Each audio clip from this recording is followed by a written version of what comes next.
Aux confins de l'Ouganda, voici la vaste chaîne de montagnes du Rwenzori.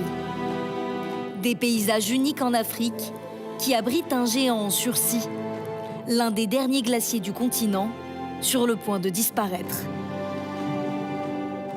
Notre civilisation, en fait, n'a jamais connu une planète sans glace. On risque d'assister à la disparition des glaciers.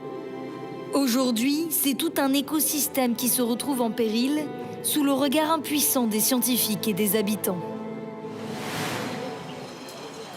Ce matin-là, au pied des montagnes, l'équipe de la glaciologue française Heidi Sevestre se prépare pour une longue ascension. Nice to meet you. Enchantée. I'm Heidi. What's your name? 72 porteurs ougandais les accompagnent pour une expédition scientifique exceptionnelle financée par l'UNESCO. Objectif, étudier le dernier glacier des montagnes ougandaises. Là, on a une énorme marche d'approche à faire qui va prendre quelques jours pour arriver à l'altitude des glaciers. Mais bon, c'est ça qui fait le charme des glaciers tropicaux, il faut les mériter. À travers une jungle épaisse, il faut se frayer un chemin. Atteindre les versants les plus escarpés.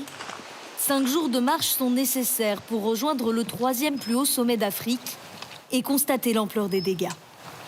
Avant, là, les glaciers descendaient jusqu'ici. Toutes ces zones-là, justement, on voit qu'ils sont arrondis, qui sont un peu lissés, polis. Tout ça, c'est vraiment le signe du passage des glaciers, quoi. On voit très vite une végétation qui colonise rapidement ces écosystèmes désenglacés. Désormais, il faut monter à plus de 4800 mètres pour trouver de la glace. À cette altitude, à 0 degré, elle est encore tout juste préservée. Mais pour Heidi Sevestre et son équipe, ce n'est pas suffisant. Le glacier se réchauffe. J'arrive pas à le croire, il est complètement saturé d'eau. Ouais, toute l'eau descend par là.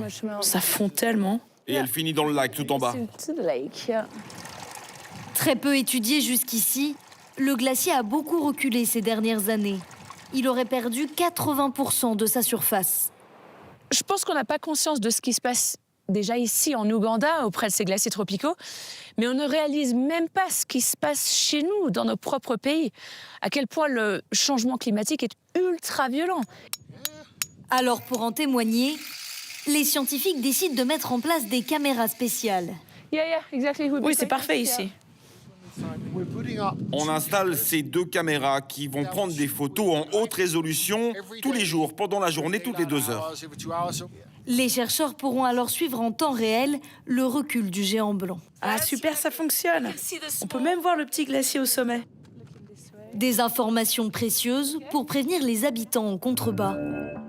Car dans les vallées, voici justement l'un des résultats de ce bouleversement climatique sans précédent. Des rivières aux crues de plus en plus extrêmes qui ravagent tout sur leur passage, laissant dans le paysage aujourd'hui encore une cicatrice béante.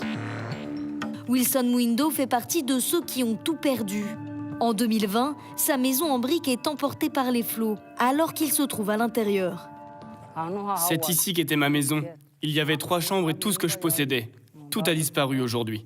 C'était le chaos. On était pris au piège. Il y avait de l'eau partout autour de nous avec d'énormes troncs d'arbres qui passaient. J'étais terrifié. Je ne savais pas si j'allais survivre.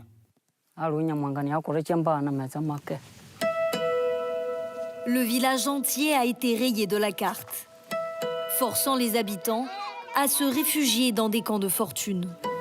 Après les inondations, c'est aujourd'hui la sécheresse qui accable les familles. Dans la région, 1 million de personnes sont aujourd'hui menacées par les conséquences du changement climatique. Nous sommes ceux qui contribuons le moins au réchauffement climatique dans le monde. Et pourtant, nous sommes ceux qui le subissons le plus. Ce n'est pas juste. En Ouganda comme ailleurs, la température augmente. D'ici quelques années, la chaîne de montagnes du Rwenzori pourrait être la première à perdre toute sa couverture glaciaire.